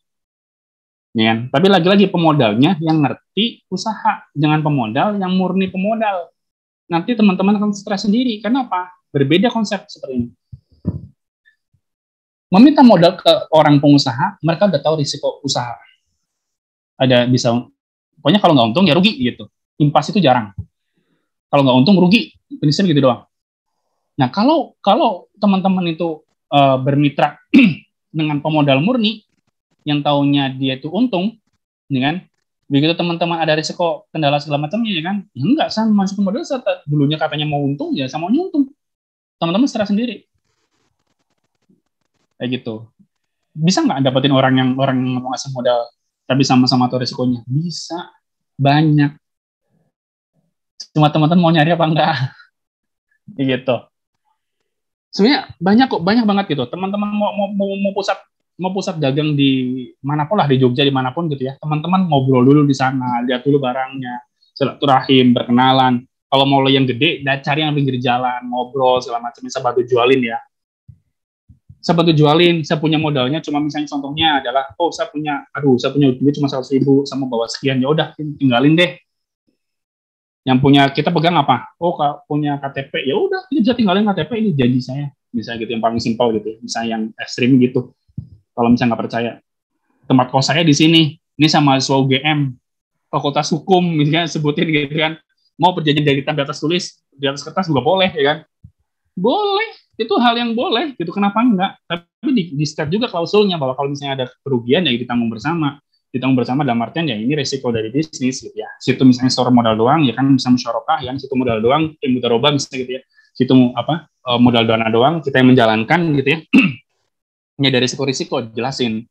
Begitu. Kalau kita untung bagi dua, atau mungkin presentasi modal, ternyata kita mau ngalah, mau pemodal dikasih presentasi lebih tinggi, boleh. Kayak gitu. Banyak hal kok sebenarnya. Ya kan? Banyak hal yang bisa dilakukan untuk itu. Nah, contoh misalnya gini, sampai sekarang tentang teman-teman deh, sekarang teman-teman. Saya bulan depan, ya kan? Saya bulan depan ada dana 1 sampai dengan 5 juta. Ya, teman-teman di sini yang mau dagang budget antara 1 sampai dengan 5 juta, serius, kontak saya. Nanti bisa kontak panitia, kontak saya. Tapi serius ya, kita dagang, kita bisnis. Artinya apa? Ya teman-teman harus siap untuk bisnis. Ya gitu. Teman-teman harus siap untuk bisnis. Jadi bukan lagi ngomong, aduh nanti kalau misalnya sambilan gitu ya, sambilan, bukan sambilan. Saya kuliah juga harus berprestasi, saya bekerja harus berprestasi, saya dagang juga harus ada hasilnya. Semuanya 100%. Kan waktu saya 24 jam, ya semuanya 100%. Totalitas, kalau misalnya teman-teman mau menyisihkan waktu untuk dagangnya 3 jam itu ya 100%. Bukan sekedarnya ala kadarnya kita ngomong bahwa oh nanti deh sambil-sambil gitu ya, siapa tahu laku, siapa tahu enggak, ya kita lihat nanti, bukan seperti itu. Prinsip dagang semua serius, semua harus silakan seperti itu. Sama-sama teman-teman misalnya sekarang berorganisasi gitu ya. Nah, teman-teman begitu bisa lulus, teman-teman bekerja gitu ya, di kantor hukum, lembaga bantuan hukum ataupun yang lainnya gitu ya, atau di perusahaan-perusahaan sebagai legal ataupun yang lainnya. Teman-teman masih ada organisasi misalnya gitu ya, punya adik kelas di organisasi. Teman-teman bisa support lebih ketika teman-teman mendapatkan hasil lebih di kantor misalnya gitu ya. Nah, gimana ketika contohnya misalnya harus libur, ya kan, harus libur dadakan atau harus cuti panjang ketika ada kegiatan musyawarah nasional misalnya gitu ya, 3 hari 4 hari gitu ya, kan harus cuti panjang. Artinya apa? Teman-teman itu harus bisa diizinkan sama kantor untuk boleh cuti panjang. Artinya apa? Teman-teman harus percaya sama kantor. Oh, dia bagus kok, dia berprestasi, mau libur kapan aja boleh. Ya gitu, mau libur kapan aja boleh, nggak masalah, kan? Nah, artinya apa? Teman-teman juga sama ketika berdagang juga sama. Oh, saya dagangnya juga harus bagus dong. Kuliah, kerja, wirausaha, semua harus prestasi. Prinsipnya gitu. Nah, tinggal lagi teman-teman cari mentor yang bagus. Di kampus ada usaha apa, ada pengusaha apa, di sekitar kampus ada pengusaha apa, cari silaturahim, ngobrol, ya kan? Nah, tapi tadi ya, yang tantangan saya masih berlaku loh. Nanti silakan panitia boleh, tapi benar-benar ya kita ngomong bisnis. Ya gitu. Tinggal teman-teman mentornya seperti apa, nanti siapa apa enggak gitu. Oke. Terima kasih sementara itu. Silakan lanjut. Baik, ini ada satu pertanyaan terakhir nih Mas dari Arina Latifatur Rahmah. Assalamualaikum Mas Eko, izin bertanya bagaimana strategi atau langkah yang Mas Eko lakukan untuk meminimalisasi penyebaran COVID-19 dan langkah pemasaran usahanya di kala pandemi ini gitu. Mungkin bisa diceritain nih Mas pengalamannya. Karena kan awalnya kan kita pemasaran gitu bebas, orang-orang datang ke restoran gitu, datang ke tempat usahanya Mas Eko langsung, sekarang terbatas gitu. Boleh Mas sharingnya? Yang pertama kita lihat pola pasar. Pola pasar kan berubah dari yang direct gitu ya, dari yang orang langsung fisik datang berubah ke online. Ya, kita harus masuk ke online. Online apa yang kita bisa masuk? Kuliner. Ya udah kita masuk semua fasilitas online, misalnya GrabFood, GoFood ataupun yang lainnya gitu ya. Bahkan sama ke Tokopedia yang lain. Emang nggak bisa jualan kuliner gitu di Tokopedia? Bisa. Saya jualan sate di Tokopedia. Bahkan saya bisa jualan sate kirim sampai ke Batam, sampai ke Bali lewat Tokopedia. Jualan sate. Orang lain jualan sate pasarnya cuma 1 kecamatan. Saya bisa antar pulau. Bisa. Ternyata bisa gitu. Tinggal mau apa enggak? Kan gitu. Terus kita bidik pasar lain lagi, apalagi contohnya misalnya pasar-pasar tertentu, pasar-pasar yang mau buat market yang lain gitu ya. Misalnya pasar untuk barang antara ini kita ambil dari produsen, ya kan? Kita lempar lagi ke produsen yang lain untuk jadi barang jadi, barang mentah kita olah jadi barang setengah jadi, barang antara tadi kita kirim ke orang lagi untuk diproduksi lagi jadi bahan baku mereka untuk barang jadi mereka untuk diolah lagi, ini kan? Itu banyak. Dan itu dengan sekarang itu dengan kondisi pandemi ini justru semua dimudahkan sekali. Dimudahkannya kenapa? Semua orang dipaksa untuk melek teknologi, semua orang dipaksa untuk mengerti peta pasar dan peta ekspedisi. Itu informasinya sangat terbuka lebar, sangat terbuka lebar gitu ya di internet. Kita bisa cari dengan mudah. Mau kirim barang kemana sih yang nggak bisa di Indonesia sekarang? Cuma masalahnya nanti visible nggak buat mereka. Maksudnya secara ekonomis masuk nggak? Kan kita informasikan ke konsumen kita, gitu ya. Yang penting apa? Yang pertama, kalau orang bertanya, kita jawab. Orang masih bertanya, kita juga masih harus jawab. Orang masih nanya-nanya, ya kita jawab. Sabar. Orang yang namanya orang, jadi gini, saya sekolahnya dulu bisa dibilang cukup keras ya. Jadi SMA saya itu SMA Sudirman di Cilacap, jadi cukup disiplin.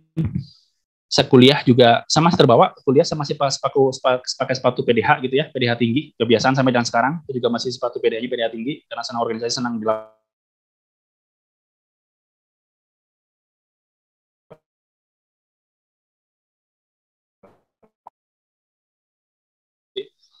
sikap saya cenderung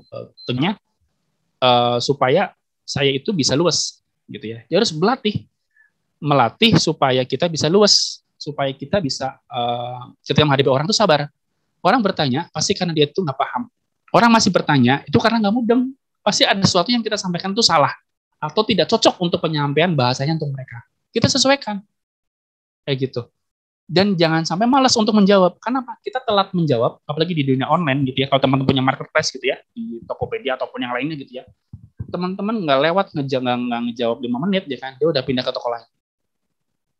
Dunia segitu pendeknya gitu.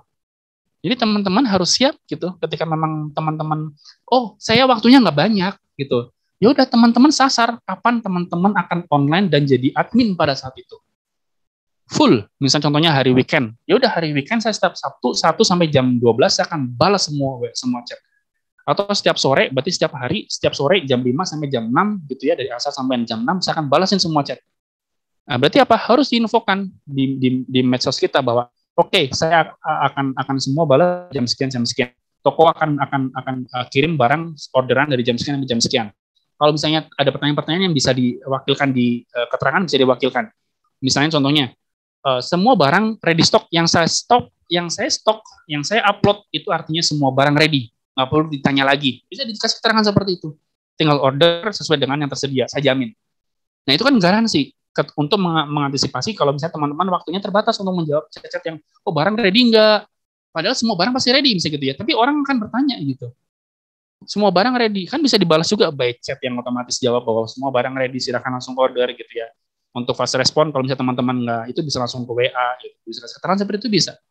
Itu hal-hal yang bisa kita mitigasi dan kita bisa lakukan. Semuanya bisa. Ya, di pandemi ini semuanya sangat terbuka dan lipatannya, efek dominonya itu sangat besar sekali. Teman-teman cukup di rumah, cukup di handphone sambil teman-teman ngasuh ponakan, sambil belajar ya kan. Itu bisa otomatis algoritmanya jalan sendiri untuk memasarkan produk-produk teman-teman. Atau misalnya yang paling simpel, contohnya lagi di Facebook segala macamnya. Teman-teman tinggal gabung ke grup-grup yang berkaitan dengan produk yang mau teman-teman sasar, komunitas-komunitas yang teman-teman mau sasar, atau sasaran pasar yang mau digabungin gitu ya, masuk ke situ, terus tes pasar, upload jebret gitu ya, upload produk, upload pasaran produk ya kan. Tapi kita perhatikan ketentuan dari masing-masing grup gitu ya, supaya tidak di-kick. Masuk ke situ, di post, responnya paling banyak mana? Responnya paling banyak jam berapa? Kalau ternyata menemukan nanti polanya, ya kan, post jam sekian, responnya sekian, post jam sekian, cuma di like doang, jam sekian belum banyak. Ternyata yang paling banyak itu antara jam 12 sampai jam 1. Jam makan siang paling banyak ternyata responnya. Ya teman-teman hajar terus di post di waktu itu. Teman-teman post di situ terus gitu. Jadi teman-teman bisa tahu, waktu saya terbatas, saya bisa memanfaatkan dengan maksimal. Di waktunya kapan? Teman-teman timingnya harus tepat. Terus yang paling simpel lagi apa? Teman-teman harus punya Google Business. Teman-teman misalnya contohnya gitu. Nah, yang jadi masalah seperti ini. Teman-teman punya produk nih, ya. Contohnya misalnya Laras tadi ya. Produknya misalnya cucur. Tadi ya, kita ngomong cucur ya Laras ya. Nah, dinamainnya cucur Laras. Gitu ya. Cucur Laras gitu. Orang yang baru pertama kali, contoh misalnya Wafik misalnya dari Kebumen ke Jogja ya. Nah, Laras tinggal di Jogja.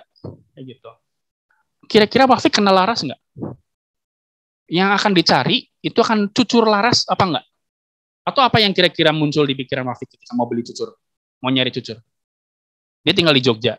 Cucur Jogja. Jual cucur Jogja. Spesifik aja, langsung simple. Masalah nanti namanya dalam kurung cucur Laras, nggak masalah. Tapi paling depan adalah jual cucur Jogja. Jual cucur Bantul.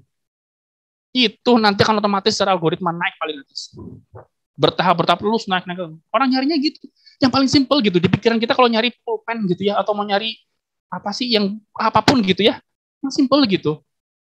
Ya udah, jual pulpen di mana Kalisari, ya udah tulis aja nama itunya gitu. Namain kita itu kalau mau spesifik di situ. Sematin deh Google Business, selesai, klik. Orang yang beli boleh dong nanti minta reviewnya ya di Google Business. Nanti saya bonusin 1 cucur. Kayak gitu. Wah, seneng tuh. Langsung di tempat boleh tunjukin, bagus, ya udah. Semakin ratingnya bagus, naik. Kenapa? Semakin rating bagus, itu otomatis akan semakin tersemat di atas. Semakin banyak orang nyari akan semakin tersemat di atas. Itu hal yang simpel yang bisa teman-teman lakukan. Kayak gitu. Mudah kan? Udah, tinggal teman-teman mau jalan apa enggak gitu. Oke, sip, thank you. Nah, pertanyaan dari Arina tadi merupakan pertanyaan terakhir nih. Terus sebelum beranjak ke penghujung acara, mungkin ada closing statement atau motivasi yang ingin disampaikan oleh Mas Eko kepada kami nih selaku calon entrepreneur muslim muda. Monggo Mas Eko, waktu dan tempat dipersilahkan. Oke, terima kasih. Yang pertama adalah teman-teman itu jangan terlalu banyak berpikir ya kalau mau berwirausaha. Yang paling penting itu langsung coba jalanin. Ada ide apa, langsung coba jalanin. Tapi yang jangan lupa, lagi-lagi cari mentor yang tepat. Ya, lagi-lagi saya selalu ngomong cari mentor yang tepat. Salah mentor, salah langkah. Ya gitu, cari mentor yang tepat. Yang kedua, modal nggak perlu banyak. Modal nggak perlu harus uang. Ya kan teman-teman mau jalan apa enggak. Yang ketiga, apalagi cari usaha yang manfaatnya banyak untuk orang lain. Insya Allah akan jadi berkah. Orang yang doain akan jadi berkah. Orang yang doain akan jadi banyak gitu. Semakin banyak orang yang doain, semakin banyak orang yang terlibat dalam usaha tersebut, insya Allah semakin berkah. Artinya teman-teman itu memikirkan bukan banyak orang, tapi nasib orang banyak. Kurang lebih seperti itu dari saya. Selamat mencoba, selamat berwirausaha. Nanti kita ketemu di komunitas usaha. Kayak gitu. Terima kasih. Assalamualaikum warahmatullahi wabarakatuh. Waalaikumsalam warahmatullahi wabarakatuh. Terima kasih Mas Eko yang